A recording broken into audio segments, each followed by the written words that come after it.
Bonjour à tous, donc aujourd'hui nous allons relire la fiche de cours sur le chapitre 10, donc comment se répartit donc le courant électrique donc, dans un circuit.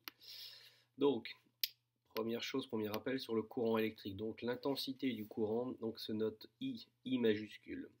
Elle se mesure en ampères, donc ampère donc le nom donc, de cette unité, et le symbole de cette unité, donc c'est un A majuscule. Donc cette intensité du courant se mesure à l'aide d'un ampèremètre branché en série donc dans le circuit. Donc là ici par exemple vous avez un générateur relié donc avec un fil à une lampe et vous voyez ici que ici vous avez donc un multimètre branché donc en ampèremètre qui est en série dans le circuit puisque tous les appareils sont reliés les uns derrière les autres ou les uns à la suite des autres.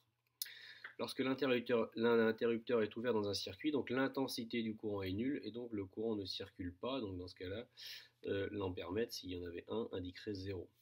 Donc dans l'image qui est à côté là, donc nous avons donc une valeur du courant I, vous voyez qui est marqué 0,34.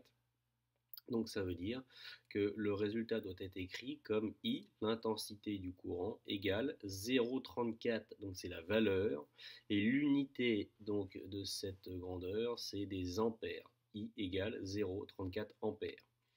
Si vous pouvez écrire aussi donc en milliampères, donc ça veut dire, on verra plus tard quand on verra les conversions, que 0,34 ampères, on peut aussi l'écrire 340 milliampères. Donc ici vous avez donc ici un dessin, donc une image d'un circuit, et ici vous avez donc un générateur, donc la lampe, vous avez le schéma associé, donc ça c'est le schéma, donc le symbole normalisé d'un générateur, vous avez le symbole normalisé ici d'une lampe, et ici donc vous avez le symbole normalisé d'un ampèremètre. Donc c'est un cercle avec un A majuscule à l'intérieur. Alors ensuite, donc la répartition du courant dans un circuit en série. Donc comment se répartit le courant dans un circuit en série? Donc dans un circuit en série, l'intensité du courant est la même dans tout le circuit. Tous les points du circuit donc, sont parcourus donc, par un même courant. Tous les dipôles sont parcourus par un même courant. C'est-à-dire que ici, dans cette image-là, vous avez donc un générateur, deux lampes. Donc le courant, l'intensité du courant est la même dans tous les points du circuit. Donc ici, regardez bien, je vous rappelle également que le courant donc, circule de la borne positive de la pile ou du générateur vers donc, la borne négative. Donc c'est pour ça que ici, le courant est représenté ici par une flèche qui part du pôle plus et qui va vers le pôle moins. Et ensuite, on associe ici à côté la lettre I pour intensité du courant. Et ici, on a mis I et I, donc ça veut bien dire que c'est le même I, donc ça veut dire que le courant, l'intensité du courant, ici, en ce point-là, est la même qu'entre les deux lampes et est la même qu'après les deux lampes. Autre image, donc ici vous avez donc un générateur, donc avec un circuit, donc toujours pareil en série, donc tous les appareils et les dipôles sont à la suite des autres. Vous avez ici un ampèremètre A3, donc un ampèremètre noté 3, un ampèremètre ici noté 2 et un ampèremètre noté 1. Vous avez deux lampes, L1 et L2, donc, qui sont illuminées. Et là, vous voyez que si le circuit est en série, regardez bien, l'ampèremètre indiquera ici 0,10 ampères. L'ampèremètre 2 indiquera également 0,10 ampères. Et l'ampèremètre 1 indiquera également 0,10 ampères. Donc c'est pour ça que dans un circuit série, il n'y a pas besoin de mettre 160 ampèremètres. Un seul suffit, puisque la valeur donnée à un point du circuit en série est la même dans toute la boucle, dans tout le circuit en série. Alors que se passe-t-il maintenant dans un circuit en dérivation? Donc dans un circuit en dérivation, donc l'intensité donc dans la branche principale est égale à la somme des intensités des courants dans les branches dérivées.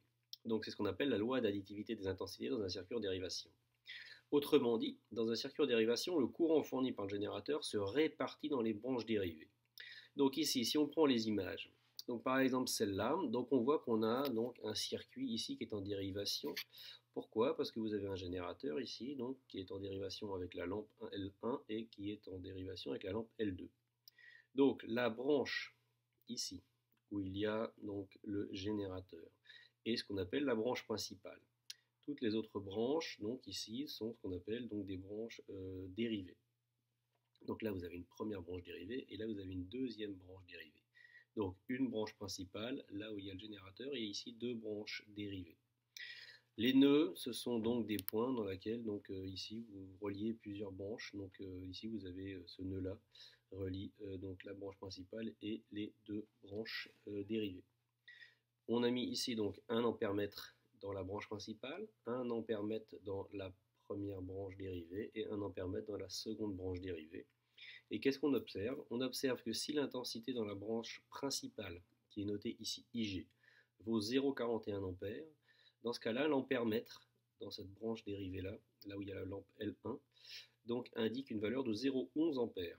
Et dans la branche dérivée numéro 2, là où l'ampère-mètre 2 indiquera lui 0,30 ampères. On remarque donc que 0,41 étant égal à 0,11 plus 0,30, donc l'intensité du courant dans la branche ici principale est égale à la somme des intensités du courant dans chacune des branches dérivées. Donc c'est pour ça qu'ici il y a écrit IG égale I1 plus I2. Donc en gros vous avez donc le courant qui part du pôle plus et qui va vers le pôle moins. Donc ici vous arrivez à un nœud. À un nœud donc en fait il y a une partie du courant qui va aller donc dans la branche dérivée 1 et une autre partie qui va aller dans la branche dérivée 2. Mais la somme I1 et I2 est égale à l'intensité donc dans la branche principale. Autre ici schéma, cette fois-ci donc sans les ampères-mètres, c'est juste pour vous indiquer que l'intensité dans la branche principale ici, vous avez une ici branche, vous avez donc 3 lampes ici cette fois-ci qui sont donc en dérivation. Donc ici donc l'intensité ici donc dans cette branche dérivée 1 et dans cette branche dérivée 2 et dans cette branche dérivée 3, vous faites la somme des intensités dans les 3 branches et vous obtiendrez ici donc l'intensité dans la branche principale. Et on verra que ça peut avoir son intensité pour le paragraphe qui suit, entre autres dans les multiprises. Donc ensuite on arrive donc au risque de surintensité.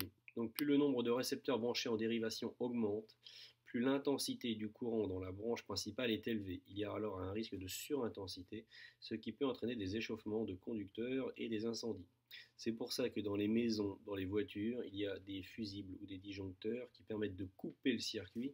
Donc dès que la valeur de l'intensité dépasse une valeur seuil, et donc de protéger l'installation électrique. Alors certes, les appareils électriques ne fonctionnent plus, mais s'ils fonctionnaient, c'est-à-dire qu'ils consommaient trop de courant, donc l'intensité du courant dans les fils était trop élevée, donc il y avait des risques de surchauffe et d'incendie. Donc dans votre maison, vous avez donc un disjoncteur, et dans les voitures, il y a souvent donc des fusibles. Donc ces fusibles se mettent à fondre, mais en fait, s'ils fondent, ici, ça veut dire qu'ensuite, ils ouvrent le circuit, c'est comme si l'interrupteur était ouvert.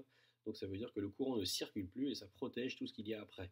Alors certes, le fusible est grillé, il faut le changer, mais c'est pas très cher de changer un fusible plutôt que de changer toute l'installation électrique donc d'une voiture ou d'une maison.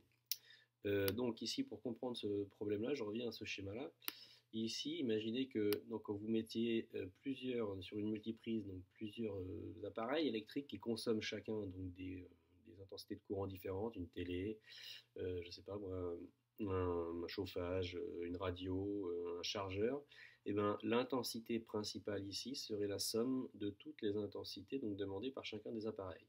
Et si cette intensité ici, dans la multiprise ici, est plus élevé que 16 ampères, par exemple, pour une multiprise classique. Donc dans ce cas-là, vous prenez le risque de faire chauffer donc les fils et donc de brûler donc la multiprise avec une conséquence d'incendie assez grave si ça détruit après toute la maison et toute l'installation électrique.